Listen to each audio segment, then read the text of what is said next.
নবী সাল্লাল্লাহু আলাইহি ওয়াসাল্লাম বলেছেন যে এই দোয়া পড়ার পরে যদি কেউ সকালে পড়ে রাত্রের আগে মারা যায় জান্নাতে চলে যাবে। রাতে পড়ে সকালের আগে ইন্তেকাল করলে জান্নাতে চলে যাবে। আমি ইস্তেগফারের আপনাদেরকে 2-3টা দোয়া শিখাই দেই আগে ছোট্ট করে।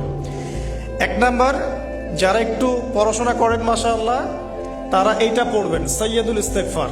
সাইয়্যিদুল ইস্তেগফার আমার সাথে বলবেন, আল্লাহুম্মা আনতা রাব্বি লা ইলাহা ইল্লা আনতা খালাকতানি আনা আবদুক ওয়া আনা আলা আহদিক ওয়া ওয়া'দিকা মাস্তাতা'ত আউযু বিকা মিন শাররি মা সানা'ত আবু'ু লাক বিনি'মাতিকা আলাইয়া ওয়া আবু'ু বিযানবি ফাগফিরলি ফাইন্নাহু لا يغفر الذنوب